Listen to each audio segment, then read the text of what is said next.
Estamos con Claudio Suchovicki. La verdad es que es un gusto tenerlo en nuestro canal de YouTube de Libertad y Progreso. Sabemos que tiene un montón de seguidores porque, bueno, tiene una modalidad para explicar las cosas que no solamente es didáctica, sino muy entretenida, lo cual está bueno porque uno de los objetivos de Libertad y Progreso es justamente formar a los ciudadanos, y con alguien que realmente sabe explicar sencillo y divertido, seguro vamos a formar muchos ciudadanos hoy. Así que te quiero agradecer, Claudio, por haber aceptado nuestra invitación de hablar hoy un poco de las perspectivas que tenemos para 2023. Podemos hablar un poquito del Mundial, si querés, para estar más en tono y a ver cómo le va a pegar a la economía argentina, pero bueno, vamos a mirar también para el 2023, que también a la gente le interesa, más allá de lo que diga la ministra de Trabajo al respecto de que lo más importante es que gane la Argentina el Mundial y no tanto si tenemos hiperinflación, más o menos, ¿no? Pero bueno, bienvenido, Claudio. Aldo, al contrario, muchas gracias por este espacio, gracias por la presentación, por el elogio previo y gracias sobre todo a todo el grupo por difundir las ideas de la libertad, ¿no? Que lo necesitamos y mucho. Nada, simplemente porque es la palabra más linda que debe tener el abecedario. Así que a disposición, discutamos juntos. Bueno, decime, primera pregunta, dado que todo el mundo hoy está pensando en el Mundial, así cerramos Mundial. Y pasamos al 2023, porque eso es como una barrera hoy. Se discute bastante al respecto de qué impacto puede tener en la economía el Mundial, tanto por un lado, por el hecho de distraer a la gente en otra cosa, ¿no? Y que no esté pensando en la economía, que eso podría afectar la economía, como por el hecho de que qué pasa si, bueno, como todos deseamos, Argentina sale campeón, ¿no? Si eso por ahí va a tener un No impacto tengo, importante a no, futuro. no tengo una respuesta clara al respecto. Tengo una disociación. Quizás yo estoy más viejo y si bien me interesa el fútbol y soy fanático de Estudiantes y tenemos tres jugadores de Estudiantes en la selección, no estoy tan pendiente como en otras épocas. Creo que el día a día tenemos que salir a pelearle igual y a trabajar. No creo yo en esto de que va a tapar. Segundo, lo veo en mis hijos. El 50% de la población del mundo, y la Argentina también, porque es un país joven, tiene menos de 27 años. Y yo creo que un chico de menos de 27 años promedio, los que pueden mover economía, los que están eh, los que pueden decir, bueno, cambiar algo del PBI porque son emprendedores, porque tienen una tecnológica, porque nada, porque están en la facultad, yo creo que se motivan más y están más pendientes de un partido de FIFA eh, de PlayStation que del fútbol tradicional al que nosotros nos apasionamos. Eh, Me parece que habría que rever eso. No lo tengo claro.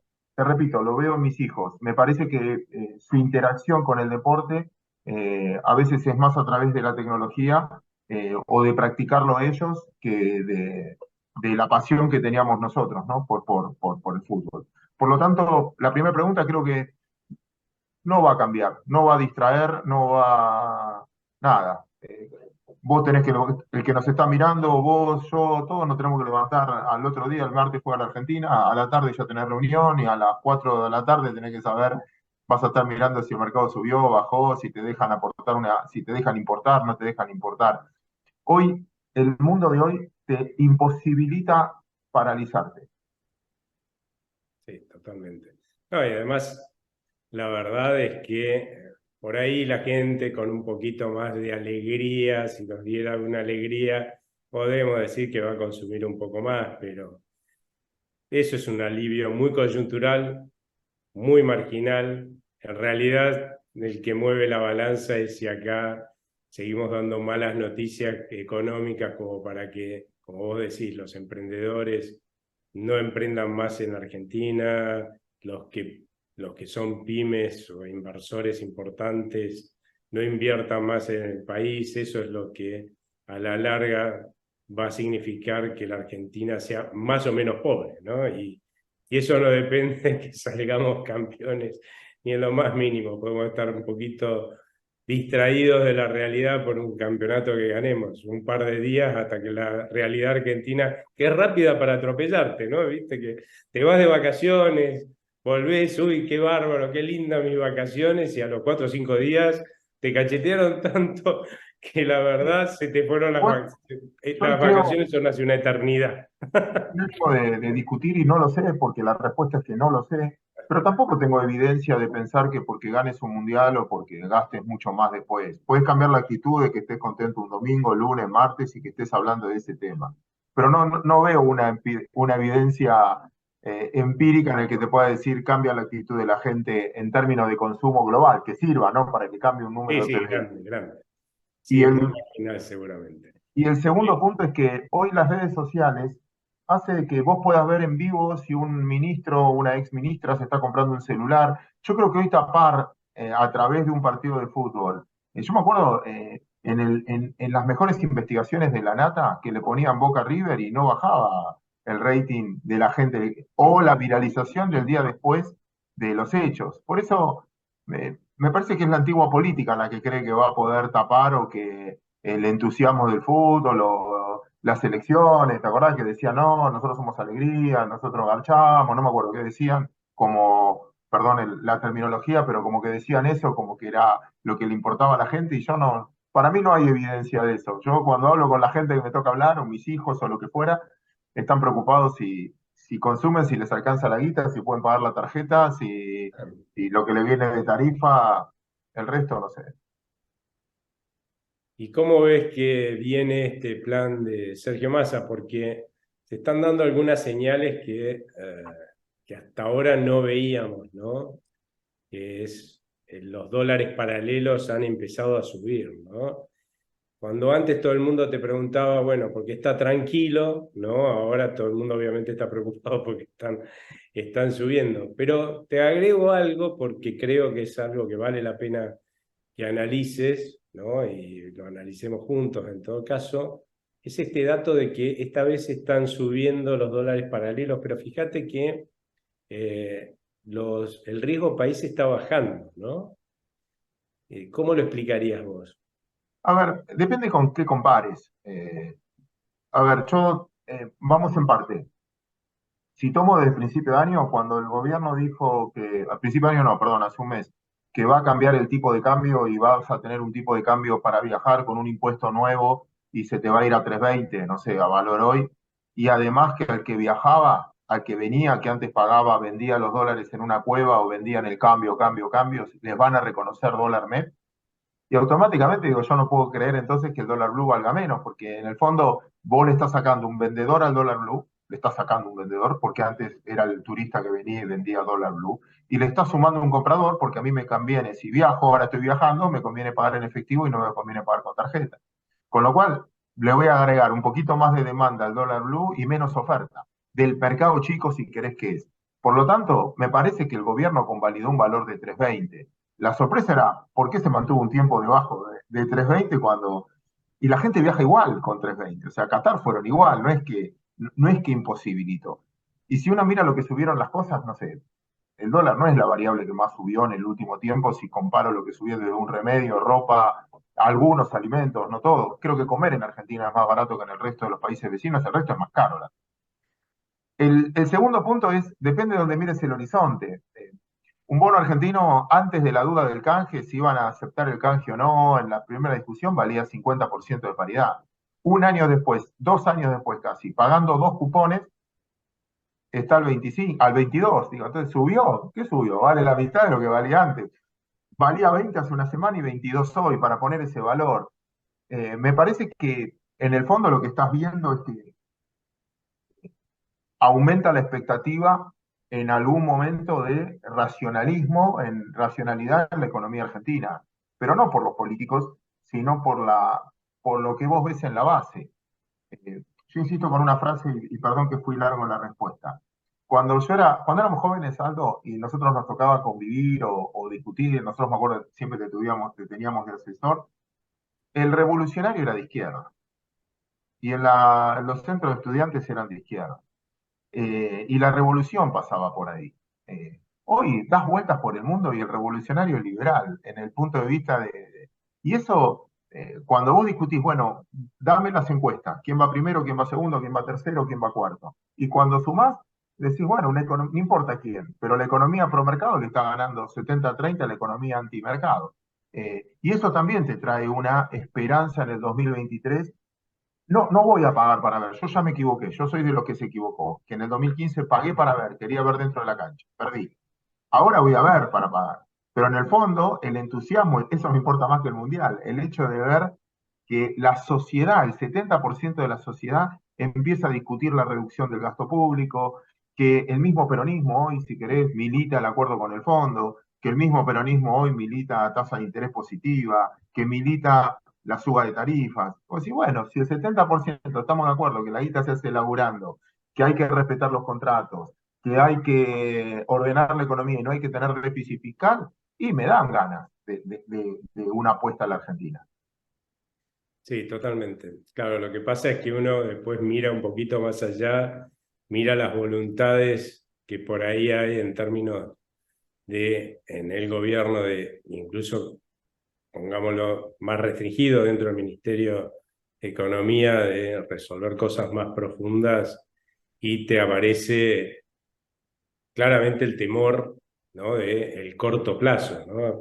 Quizás uno coincido con vos, o sea, hoy se abre toda una expectativa de cambios en el largo plazo o en el mediano plazo, pongámoslo así, después de que asuma un nuevo gobierno, porque hoy se nota además entre los políticos de la oposición que no solamente tienen un buen diagnóstico, que por ahí allá por 2016 tenían un buen diagnóstico, ¿sí? No solamente saben el tratamiento que hay que aplicarle, que por ahí también en ese momento sabían qué tratamiento hay que aplicarle a este paciente, sino que ahora entienden la urgencia, ¿no? Yo me acuerdo cuando íbamos a hablar con la gente de Cambiemos en 2000, antes de que asumieran, después a principios de 2016, después de inicio de 2017, siempre recogíamos el espinel, como llamábamos nosotros, ¿viste? Para ver, de hablar con todos los que pesaban, y siempre te decía, pero ustedes lo que quieren es que nos vayamos en el helicóptero, ¿no? Y, y con eso se acababa la discusión, porque no había peor costo político que tener que irse en el helicóptero, ¿no? Y hoy cuando nosotros estamos presentando nuestras propuestas a los distintos espacios políticos y equipos técnicos de la oposición, y de los distintos candidatos que se han lanzado a la presidencia, y notablemente hoy la percepción que hay es, si no lo hacemos rápido, nos vamos en el helicóptero, ¿no? O sea, tenemos que empezar rápido a hacer las cosas, y eso te da un cierto optimismo, como vos decís, en el mediano plazo, porque ese es el máximo costo político, ¿no? Irse en el helicóptero. Así que con eso coincido, pero ¿y en el corto plazo cómo lo estás viendo? Porque Yo creo que no vimos lo peor todavía en términos sociales y en términos macroeconómicos. La micro la veo un poco más estable.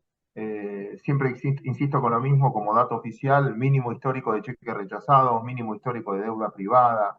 La mayoría de la gente te pregunta, che, tengo pesos, ¿qué hago? ¿Cómo no se me licúa? ¿Necesito empleados si no tengo? Y eso es una crisis rara de explicar. Cuando vos ves que hay faltante de recursos humanos y sobrante de liquidez que no hay demanda de pesos, pero bueno, es una ilusión monetaria. Entonces, de algún punto de vista, digo, no vimos lo peor socialmente porque me parece que el consumo va a caer. Una cosa es tener inflación alta con crecimiento económico y otra cosa es tener inflación alta con recesión. Y yo creo que lo que vamos a vivir ahora, inflación alta con recesión, esa recesión va a pegar en el estado de ánimo de la gente y va a ser más tolerable a los cambios. Tampoco puedo esperar mucho de un cambio de un gobierno porque lo más relevante, gane quien gane, o incluso este gobierno, es que te crean lo que vas a hacer. No es solo tener un plan, sino que te crean que lo vas a implementar y que no vas a traicionar. Entonces, vos podés decir, bueno, no, ahora creo que hay que bajar el déficit fiscal. Pero tengo cosas tuyas que vos decías lo contrario. Y que cuando mejores después vas a volver a gastar.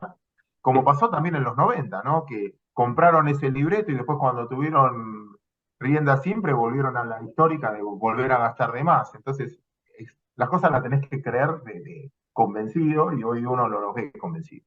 Y la población, como dice, che, hay un ¿acuerdo entre quién? ¿Vos creés? Yo vi acuerdos de intangibilidad de los depósitos y congelaron los depósitos. Unánime fue, unánime. Vi arreglos unánimes de bajar ingresos brutos. Hoy valen más. Vi acuerdo unánime de bajarla. Y bueno, entonces, acuerdos entre ellos, la verdad que no creo que calme al inversor. Por eso veo un corto plazo mucho más disruptivo. Repito, me preocupa más lo social y lo macro me parece que ya ustedes lo comentan todo el tiempo y el que está mirando esto, si está mirando esto es porque ya tiene muy claro que el Banco Central está fundido, que las reservas son pocas y el activo que tiene, el pasivo que tiene, la LELIQ, todo lo que debe en términos de base monetaria y bueno, punto, y esto va a exigir un cambio. Yo lo que digo es que el argentino esta vez se preparó, se encanutó dólares. Mira, hay algo que me está pasando, supongo que a vos también, porque cuando viste que te dicen, vos te dedicas a la economía, che, ¿cuándo explota? Exactamente, bueno, eso te iba a preguntar. Che, ¿cuándo explota? ¿Cuándo explota? Todos te preguntan, y vos le decís, no sé, pero en tu pregunta, por lo menos no vas, si estás pensando eso es que no vas a invertir. Entonces, es una profecía autocumplida. No sé qué significa explotar, porque hay muchas cosas que ya explotaron. Cuando veo que mi casa no la puedo vender, cuando veo lo que es mi salario, lo que vale una compañía argentina, lo que vale cualquier activo argentino, digo, che, bueno, pará, ya estamos, puede ser que el choque está y ahora estamos en las vueltas posteriores, pero nada, en ese punto, repito, me parece que cuando alguien te pregunta, mira, yo en finanzas, para mí es clarísimo eso. Cuando alguien te pregunta, che, Claudio, ¿por qué sube la bolsa? Porque vos no tenés, si no, no te harías esa pregunta. Che, ¿por qué baja la bolsa? Y porque estás empomado, si no, no te harías esa pregunta. Cuando vos preguntás algo que no entendés es porque esperabas otra cosa. O sea, en tu pregunta está, eh, eh, no es que lo digo de la soberbia, a mí me pasa lo mismo, cuando no entiendo algo es porque aposté por lo contrario, si no, Claro. entendería por qué está subiendo. Te digo, che, ¿por qué sube? Porque no tenés. ¿Por qué baja? Y porque tenés. Eh, el, eh, en ese punto voy a lo mismo. Me parece que mucho ya está cubierto de lo que es. Las empresas se estoquearon, las empresas no se endeudaron. 100 kilómetros de capital federal, hay un mundo que funciona, hay una economía en negro que, nada, que palia ciertos desajustes. Por eso me parece que el impacto es social y hay que bajar un cambio. Yo creo que todos los que, vos, Aldo, yo creo que lo hacemos, tenemos un tono de voz distinto, es como diciendo, paremos un cambio, porque eh, hablémonos en familia, no vale la pena, hay batallas que no valen la pena matarse por ideologías que, aparte, no sé si te pasa, viste que vas a los canales de tele y los políticos se matan y después se van abrazados.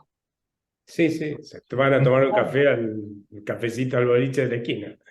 Y dice, mis hermanos se están matando por estos dos, y estos dos, bueno, listo, aire. Entonces, viste como diciendo, bueno, pará.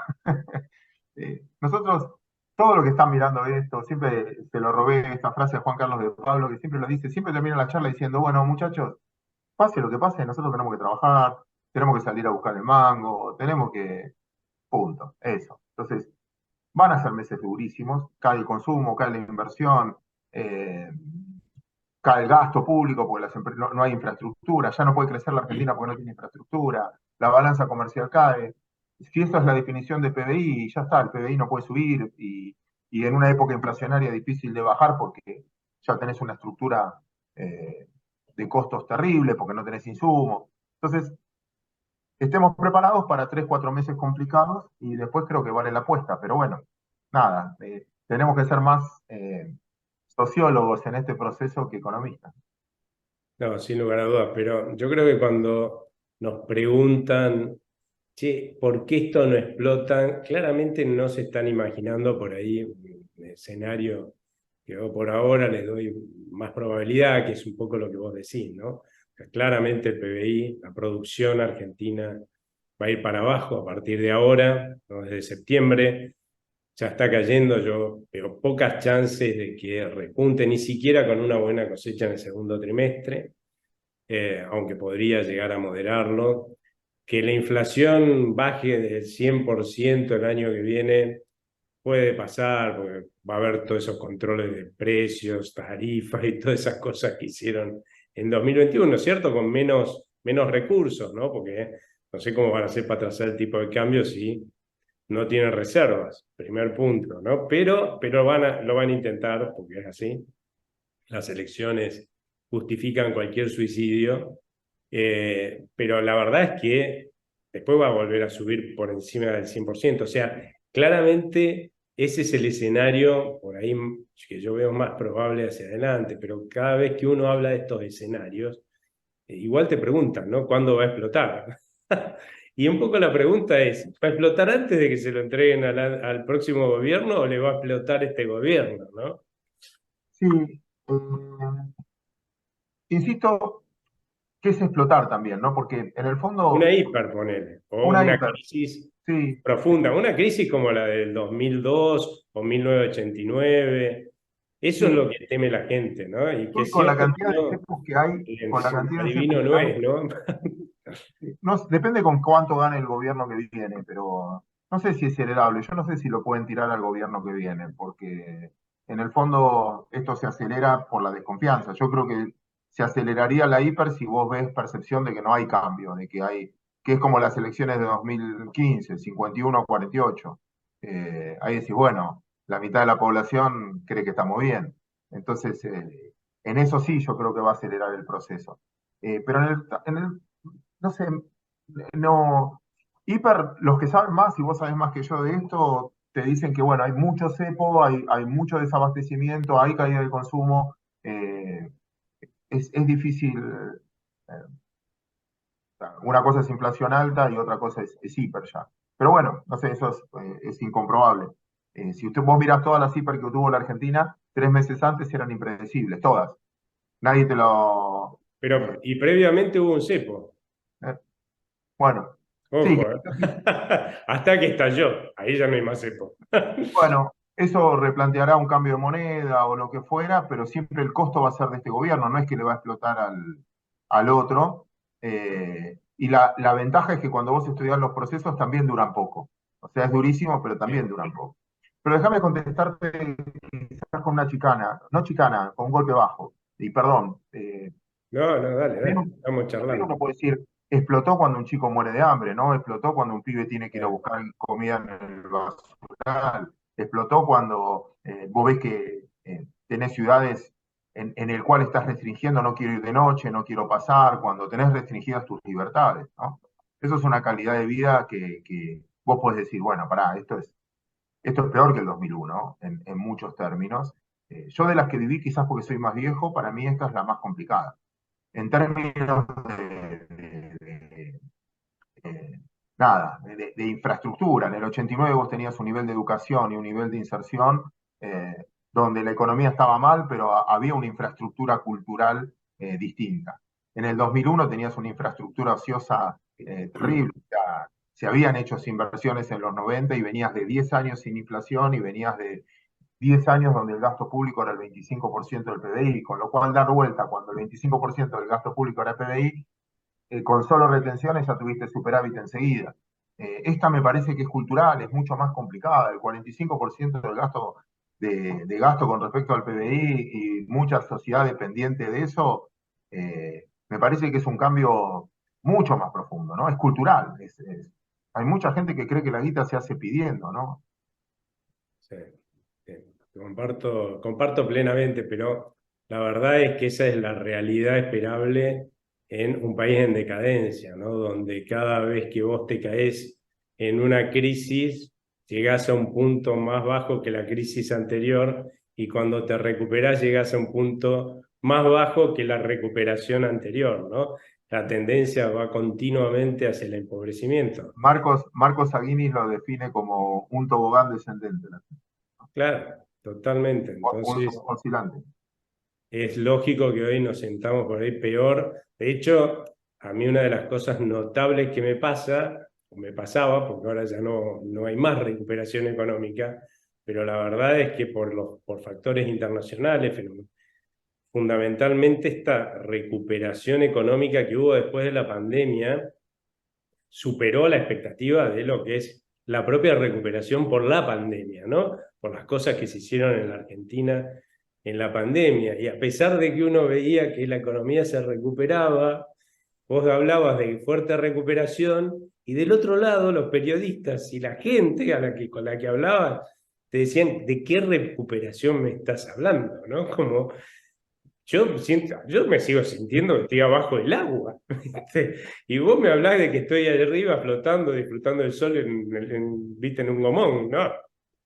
Es que en ese momento yo me acuerdo que lo que se definía que era que el rebote económico, en vez de tener forma de L, de B corta, tenía forma de K de kilo. Y no por los Kirchner, sino que la mitad iba para arriba y la mitad iba para abajo. El promedio quizás te daba recuperación, pero es muy injusto. Pero hoy la Argentina es muy injusto definir, depende con quién hables.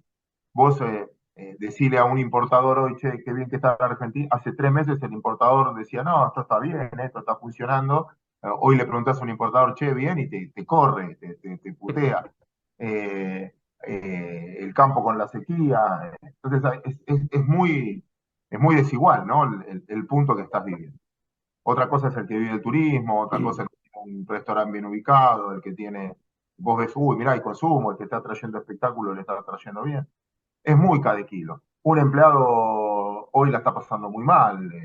En términos, vos pensás bueno, estoy diciendo frase hecha, pero tenés gente que gana 150 lucas, 160 lucas, que teóricamente es un salario interesante, no le alcanza y laburando, no sé, 10 horas por día, 11 horas por día, y sacrificándose para ir, y 2 horas en el colectivo, y no les alcanza. O sea,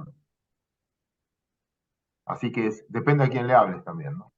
Totalmente. No, y una cosa que yo califico como uno de los logros, por supuesto, entre comillas, ¿no? Del kirchnerismo, es cómo está terminando esta historia, ¿no? Fíjate que a principio, cuando empezó el kirchnerismo, teníamos un sector privado, como vos decías, que es cierto, salía de una crisis, pero que tenía espalda, digamos, ¿no? O sea, está bien, me tropecé, digamos, ¿no? Un tropezón fuerte, hay que reconocer, me golpeé bastantito, pero ya estoy recuperado, vamos por todo, y empezó a crecer, a generar riqueza. Del otro lado había un grupo de gente que pedía, tendía la mano porque estaba necesitada, y el kirchnerismo lo que empezó a hacer es apretar cada vez más al sector privado productivo para pagarle a esta gente que estaba del otro lado pidiendo muy buenos subsidios. Claro, en la medida que vos apretás al sector privado productivo, evidentemente cada vez toma menos gente, o sea, del otro lado te queda más gente pidiendo, y bueno, pero vos lo seguís apretando y lo podés pagar porque todavía tiene espalda el sector privado como para generar riqueza y poder pagar buenos impuestos. Entonces del otro lado la gente está contenta, pero claro, en la medida que vos vas pasando gente que estaba entre los que producen, ¿cierto? A la gente que pide plata, de 1.600.000 a más de 11 millones de personas, claro, lo que empieza, y encima apretás y ahogás al sector privado productivo, pasa lo que está pasando hoy, ¿no? Que el sector privado productivo es un sector privado productivo pobre, o sea, que genera poca riqueza, ¿no? Y entonces, ¿qué vas a pasar? Vas a pagar impuesto de pobre, ¿no? Y con esos impuestos de pobre tenés que salir a ayudar 11 millones de personas, imposible. Esas personas tienen que ser recontra ultra pobres, ¿no? A diferencia de lo que pasaba antes, y yo creo que eso explica que hoy veamos a esa gente que antes por ahí no la veíamos tanto en la calle, que vive de esos subsidios, reclamando, y es más, enojada hasta con este esquema, ¿no? Porque es notable cómo aún dentro de esta gente ahí no los van a votar a los Kirchner de vuelta, ¿no? Pero han logrado que entiendan que este esquema claramente no funciona, ¿no? Igual que cuando vos y yo, a principios de este siglo, ahí vamos a hablar, ponele, de presión tributaria, es alta. La mayoría de la gente de ingresos medio para abajo te miraba, ¿de qué me estás hablando? Este gobierno, no, el kirchnerismo, logró que la presión tributaria sea tal que hoy no le tenés que explicar a nadie que la presión tributaria es alta. Es un gran logro, digamos, y Sí, creo que ese yo aprendizaje es el que por ahí trae esta expectativa positiva que vos estás hablando. por eso decía, más como diciendo que la sociedad ahora sí sabe, entiende que quiere un cambio. No estamos viviendo ninguno bien. Ni el que... Y después las empresas que vos decías, muchas dicen están ganando plata. No, se están descapitalizando, porque también ni siquiera están reinvirtiendo para el mantenimiento, porque nada, el fisco se le lleva gran parte.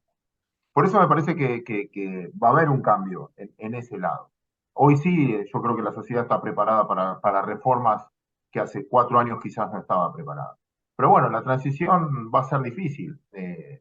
Yo la ventaja o la esperanza que tengo, me engaño, porque no sé si no tengo evidencia tampoco para decir esto va a pasar, es que mis abuelos con mucho menos hicieron mucho más, analfabetos, no podían volver atrás, tus abuelos, Aldo, o sea, no podían volver atrás, no es que se tomaban un barco, tardaban un año, no es que, bueno, voy a ver qué pasa y vuelvo. Eh, si no me gusta, me vuelvo. Ya está, y no tenían pasado, y no sabían el idioma, y bueno, laburando, y un tipo como Sarmiento dijo, bueno, esto se sale con educación, y antes no tenía instructivos por YouTube, o no tenía la nube, o no tenía. Hoy los mecanismos hacen de que, eh, diga, lo que antes tardaba 20 años, hoy lo puedas resolver en 4. Pero bueno, nada, es una batalla. Va a ser una batalla cultural importante, por eso siempre agradezco a la Fundación Libertad que forma parte de esa batalla cultural. Eh, Nada, usted se esfuerza, yo a veces soy usuario del sistema nada más, lo mío es más fácil. Pero bueno, también vi mucha gente que está entrando al Congreso, no sé, que por los canales antes era políticamente incorrecto, ¿no?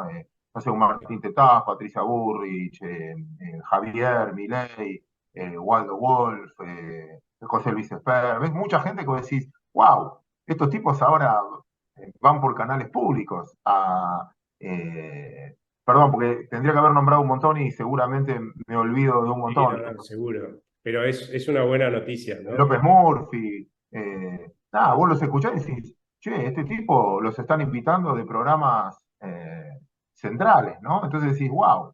Y están dando una batalla cultural que creo que vale la pena. Lo mío es fácil porque no lo hago, pero los aplaudo de un costado. Pero me parece que tienen No sé, aceptación, ¿no? yo en eso estoy en desacuerdo con vos porque, bueno, yo te leo y te sigo mucho y ojo que lo tuyo también es formar ciudadanos, ¿sí?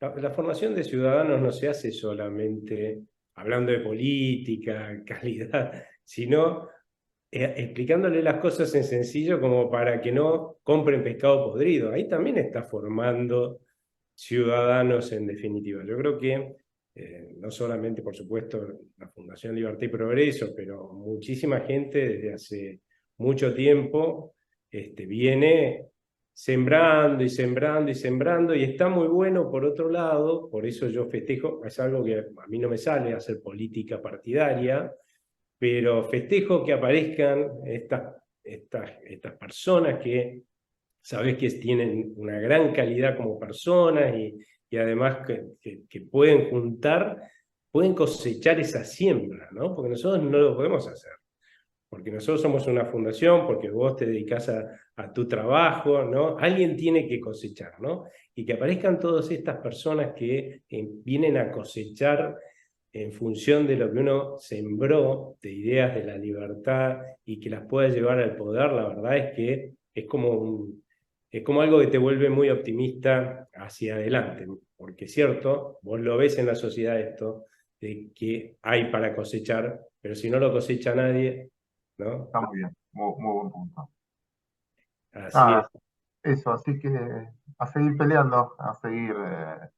Eh, Creo que yo, bueno, no sé, todos tenemos una responsabilidad. Aldo, ¿tenés hijos acá en Argentina? ¿Cómo? ¿Tenés hijos en Argentina? Sí, tengo tres en Argentina, pero uno ya tengo una hija afuera, Ah, lo cual obviamente como a todo padre no se entristece, ¿no? Tener a los hijos afuera, pero bueno, la en la- verdad es que tenga la oportunidad de hacer una experiencia y yo siempre le digo, bueno, el día que logremos que en la Argentina vos tengas oportunidades de progreso como las que tenés afuera, bueno, podrás volver, ¿no? Y ese es un poco también mi responsabilidad dentro de Libertad y Progreso. Y está, cuando es vos que, decías hace un rato, mirá la gente que invita, a mí me pasa hoy los medios, ¿no? Me ha pasado, por ejemplo, con Chiche Helblum, ¿no? Chiche Helblum hace 4 o 5, yo lo conozco desde hace, ¿no? No voy a decir porque ya me van a pescar que soy re viejo, ¿no? No tanto como Chiche, pero Y la cuestión es que hace muchísimo que me invita a sus programas y es notable cómo el hecho de haber mantenido durante todo este tiempo una línea, o sea, nadie puede decir yo soy, vos estás en contra de Alberto Fernández, porque también lo critiqué a Macri porque no hacía las cosas, y durante todo el gobierno lo critiqué, y dije, ustedes van a una crisis porque no están haciendo las cosas que tienen que hacer y van a terminar en una crisis. ¿No? Pero también lo hice con Cristina Fernández y lo hice con Néstor, ¿entendés?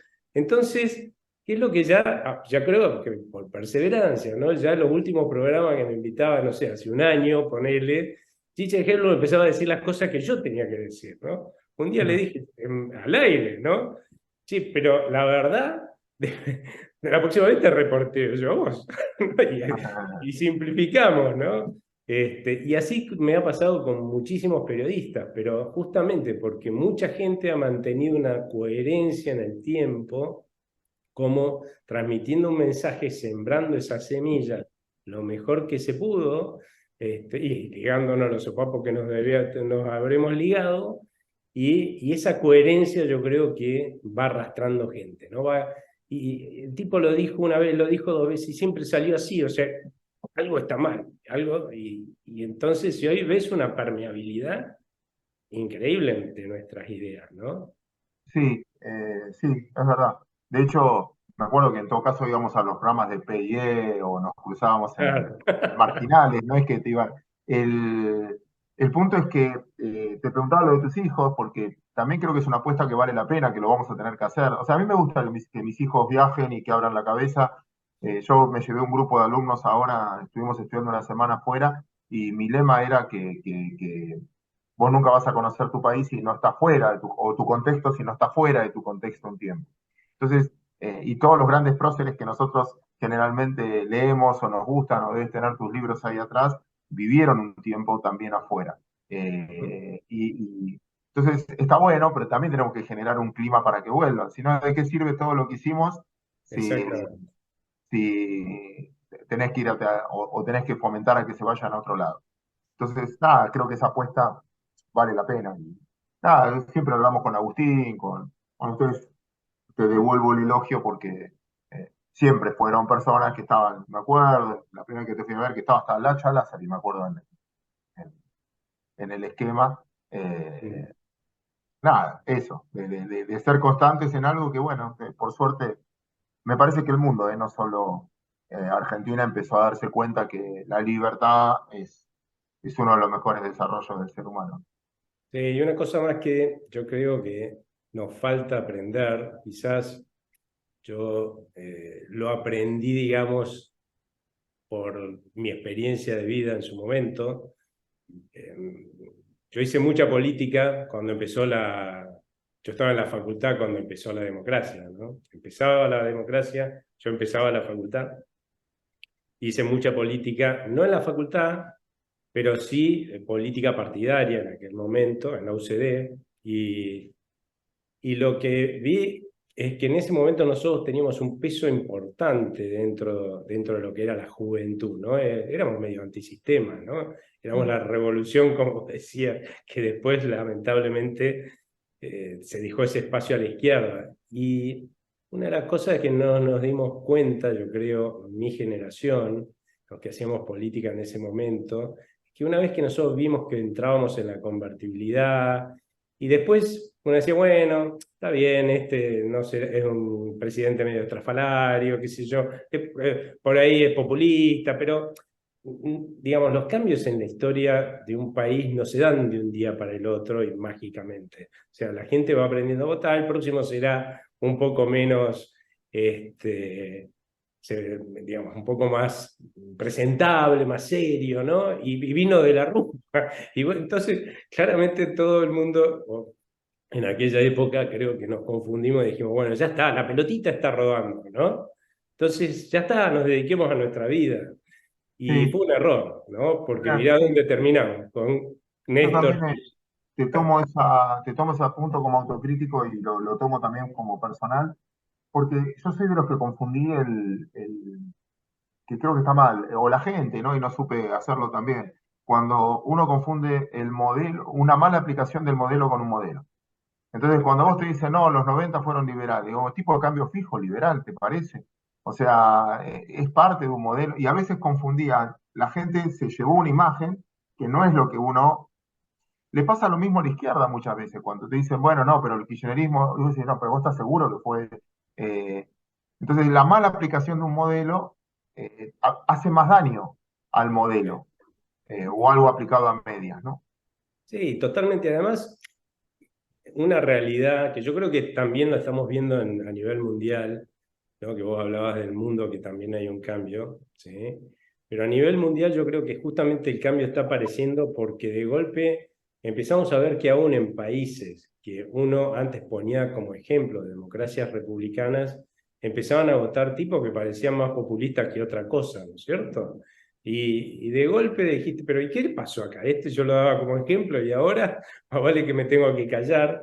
Y yo creo que tiene que ver con eso, ¿no? La gente en algún momento dice, bueno, esto ya está funcionando solo, y la verdad es que mantener una democracia republicana, mantener la libertad, ¿no? En un país es algo que se construye todos los días, ¿no? Y no importa quién esté en el gobierno, siempre vas a tener que estar construyendo más libertad, más democracia, más república, más respeto de los derechos, ¿no? Porque si no, hay otros que van a estar haciendo justamente lo contrario, mientras vos descansás en los laureles que en cualquier momento se te secan y terminás en el piso, ¿no? Así que eso Bueno, también hay que aprenderlo. es verdad. Aldo, gracias por el tiempo. Eh, Gracias a vos por habernos dado tu tiempo Al para contrario, y esta gracias por lo charla. que haces. Y bueno, nos hablaremos en otro momento. Un placer. Que tenga buena tarde. Nos vemos.